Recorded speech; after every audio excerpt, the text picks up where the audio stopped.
지난 한 달 동안 암호화폐 시장은 온갖 악재와 호재들로 인해 상당히 큰 등락폭을 보여주었습니다. 굵직한 소식만 보자면 독일 정부의 비트코인 5만 개 매도 소식과 14만 개의 비트코인을 상환하는 마운트 곡스 물량들로 인한 악재들, 그리고 그 사이 친암호화폐 행보를 보인 트럼프 대선 후보의 당선 가능성 상승과 이더리움 현물 ETF 승인이라는 호재로 인해 일시적인 반등을 보여주었습니다. 현재 암호화폐 시장은 미 대선이라는 빅 이벤트와 함께 영향을 줄 수 있는 요소들이 남은 만큼 오늘은 올해 남은 호재와 악재 소식들을 얘기해 보도록 하겠습니다.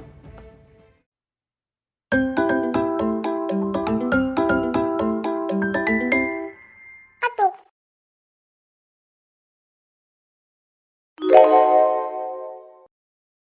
7월 25일부터 27일까지 미국 내슈빌에서 열리는 비트코인 컨퍼런스에는 로버트 케네디 주니어, 아크 인베스트의 캐시 우드, 마이크로 스트레지의 마이클 세일러를 포함해 트럼프 대선 후보가 연설할 예정입니다. 미 대선 후보가 비트코인 컨퍼런스에 직접 나와 연설한다는 소식은 암호화폐 지지자들로부터 열렬한 환호를 받았으며 올해 최대 비트코인 행사인 이 컨퍼런스에는 2만 명 이상의 참가자들이 몰릴 것으로 예상됩니다. 스스로를 크립토 대통령이라 명한 트럼프 후보가 이 행사에서 과연 비트코인과 관련하여 어떤 긍정적인 시그널을 보낼지 많은 관계자들이 주목을 하고 있습니다. 최근 글로벌 투자은행 번스타인은 자신들의 보고서를 통해 트럼프 후보가 대선에서 승리한 이후 적용될 암호화폐 규제에 대한 긍정적인 효과가 아직 시장에는 반영되지 않은 것으로 보인다고 평가했습니다. 대표적인 친암호화폐 의원인 신시아 루미스는 최근 자신의 SNS를 통해 이번 주에 큰일이 벌어질 테니 기대하라 라고 전했습니다.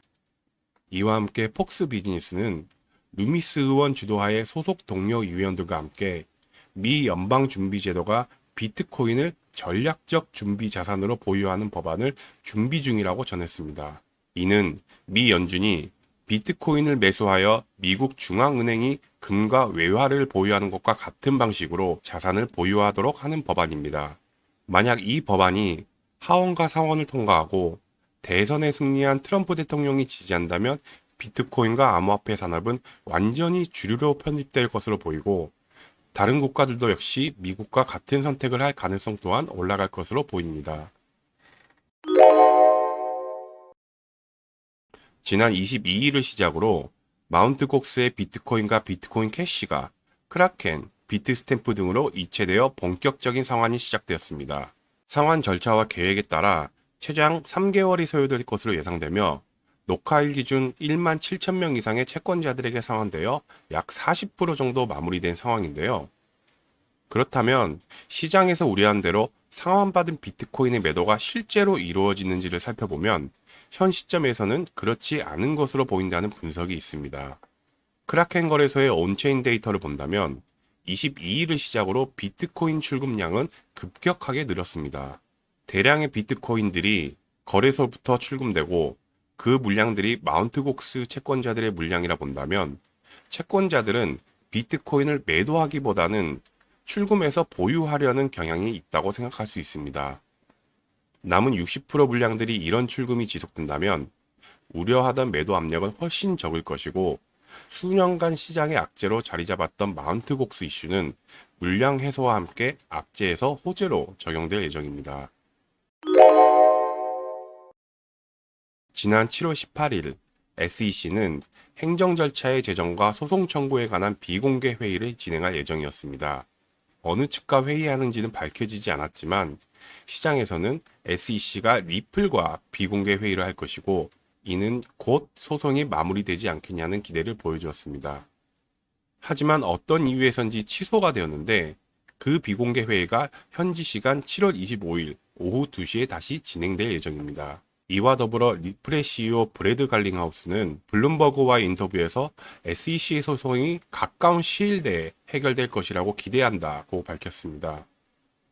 과연 25일 예정된 비공개 회의와 연관된 어떤 추가 발표가 있을지 주목이 되는 상황에 기대되는 대로 소송이 조만간 마무리가 된다면 마운트 곡스와 함께 오랜 시간 악재로 남아있던 코인의 증거나 이슈로부터 자유로워질 것입니다.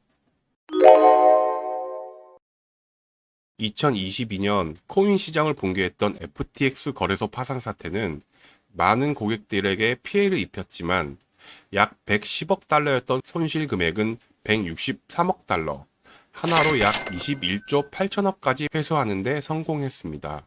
이에 따라 고객들의 청구한 금액은 이자와 함께 상환될 예정인데 대부분 118% 정도를 받게 될 것으로 보입니다. 이 상환에서 주목할 점은 보상을 코인이 아닌 현금으로 받게 된다는 점입니다.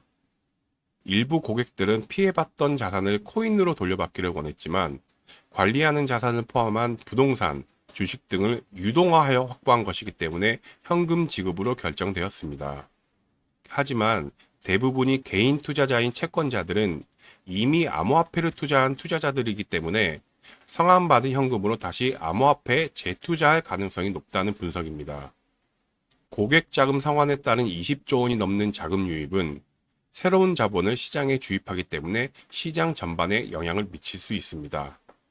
주목해야 할 날짜는 8월 16일 FTX 고객 투표 마감일과 10월 27일 환불 계획 승인일입니다.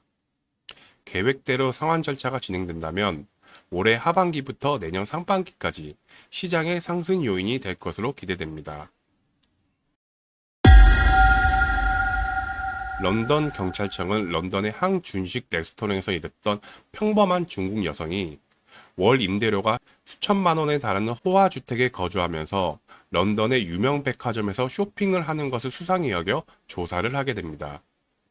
원지엔이라는 이 여성을 5년 동안 조사한 이 사건은 영국이 지금까지 적발한 최대 규모의 암호화폐를 이용한 돈 세탁 사건으로 남게 되고 런던 경찰청은 비트코인 6만 1000개를 압류합니다.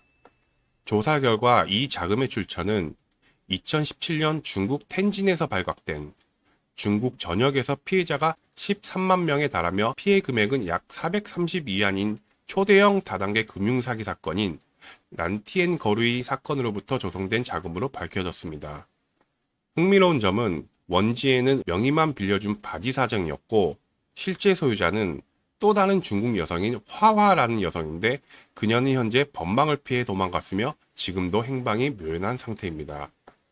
영국 법률에 따르면 범죄 자산에 대한 권리를 주장하는 사람이 없을 경우 절반은 영국 내무부로 기속되고 나머지 절반은 영국 경찰에게 기속됩니다. 그리고 오는 9월 범죄소득 청문회를 열고 압류한 비트코인의 처리 방법을 결정할 예정입니다. 중국인들로부터 나온 피해액이기 때문에 중국과 영국 정부가 공조를 어떻게 진행될지 아직 미지수이고 처리 방법 또한 결정된 점은 아직은 없지만 독일 정부의 5만 개 비트코인 매도로 인한 악재 뉴스로 시장이 흔들린 만큼 영국의 6만 개 비트코인 또한 악재로 등장할 수 있습니다. 지난 6월 12일 루나테라 사건으로 암호화폐 시장에 폭락을 일으킨 권도영과 테라폼 랩스는 SEC와 무려 44억 7천만 달러, 하나로 약 6조 1,400억 원의 벌금 부과에 합의했습니다. 문제는 테라 측에 그만한 자금이 있는지 어떤 방식으로 벌금을 납부하는지 알 수 없다는 점입니다. 테라폼레스의 권도영 대표는 과거 비트코인을 8만 개를 보유하고 있었습니다. 당시 권도영은 테라 붕괴를 막기 위해 8만 개를 대부분 썼다고 주장했습니다만 어떤 식으로 쓰였는지 아직 정확히 알 수 없고 8만 개 이외에도 개인 지갑으로 비트코인 물량이 이동되는 정황이 밝혀졌습니다. 비트코인 8만 개는 현재 하나로 약 7조 2천억 원입니다. 비록 언급한 8만 개의 비트코인이 아니더라도 테라 측이 벌금을 비트코인을 포함한 암호화폐로 납부를 한다면 올해 4월 미국 정부가 실크로드에서 압수한 비트코인을 매도한 것과 같은 매도 압력이 시장에서 나올 수 있습니다. 바이든과 민주당은 금리 인하 시점을 9월로 압박하고 있습니다. 금리 인하 시점이 다가온 만큼 미 증시를 포함한 암호화폐 시장에도 호재로 작용하고 있지만 트럼프 후보는 대선 전 금리 인하는 민주당과 바이든 정부에 유리한 정치적인 행위라고 비난하고 있습니다. 또한 파월 의장의 임기 보장 카드를 내세워 연방준비제도를 압박하고 있는 상황입니다. 과연 미 연준의 파월 의장이 양측의 정치적인 압박 속에 어떤 결정을 하게 될지는 미지수이지만 트럼프의 압박대로 금리 인하 시점을 늦추게 된다면 이는 분명 암호화폐 시장에도 악재로 적용될 것입니다. 추가로 트럼프는 중국을 포함한 유럽연합에 대한 관세를 인상할 의사가 있다고 밝혔는데 관세가 오르면 미국 내 물가 상승을 일으킬 요소가 되기 때문에 이런 트럼프의 관세 정책 역시 장기적으로는 악재로 다가올 수 있습니다. 바이든 대통령은 며칠 전 대통령 대선 후보를 전격 사퇴했습니다. 그리고 차기 후보로 부통령 카멀라 해리스를 지지한다고 발표했는데요. 사실상 민주당의 후보로 확정된 카멀라 해리스 부통령은 트럼프 후보의 대항마로 급부상하고 있습니다. 암호화폐 업계 역시 해리스 부통령의 등장을 주목하며 그녀가 코인에 대해 어떤 스탠스를 가지고 있는지 주목을 합니다. 하지만 해리스 부통령은 암호화폐에 대한 어떠한 발언을 공식적으로 한 적은 없습니다. 지금까지 나온 기사는 2024년 비트코인 컨퍼런스 참석에 대해 논의했지만 결국 참석하지 않겠다는 기사가 전부입니다. 그리고 그녀가 비트코인은 범죄자의 돈이라고 말했다는 얘기가 나더라 화제가 되었었는데 최초로 이 말을 전한 사람의 이름은 누군지 알 수 없고 과거 그녀가 이와 같은 발언을 했다고 하더라도 증권거래위원회의 승인을 받아 정식 ETF 거래가 되고 있는 시점에 트럼프와 같이 입장을 번복할 가능성 역시 존재합니다. 해리스 부통령은 굉장히 신중하고 조심스러운 성향을 가진 것으로 보입니다. 때문에 많은 유권자들이 주목하고 있는 코인 시장에 대한 스탠스를 굳이 먼저 나서서 밝히지는 않을 것이고 어쩌면 대선이 끝날 때까지 암호화폐에 관한 입장을 밝히지 않을 수도 있다고 생각합니다. 그렇지 않다면 해리스는 충분히 사전 검토를 한 이후 적절한 타이밍에 비트코인 카드를 꺼내지 않을까 예상합니다. 강력한 대권 후보로 급부상하고 있는 만큼 그녀의 암호화폐에 대한 발언 하나하나가 중요한 호재 혹은 악재로 반영될 것이니 꾸준히 주목을 해야 할 필요가 있습니다. 오늘은 이렇게 코인 시장에 남은 호재와 악재에 대해 알아보았습니다. 정리하자면 호재는 주로 기대감으로 인한 재료로 나오고 있고 악재는 블록체인에 대한 기술적 요인이 아닌 여전히 가능성 있는 매도 압력이 주를 이루고 있는데요. 그동안 암호화폐 시장은 여러 사건을 걸쳐 성숙해왔지만 여전히 출처를 알 수 없는 소식과 포워드로 크게 출렁이는 모습을 보여주고 있습니다. 호재와 악재들은 단기적인 움직임을 위해 활용되는 경우가 많습니다. 그리고 시장은 언제나 대응의 영역이기 때문에 하락장이든 상승장이든 이런 이슈들은 꼭 체크하고 대응하시기를 바랍니다. 고정된 댓글에 카카오톡 입장 링크를 통해 저희와 함께 하시길 바랍니다.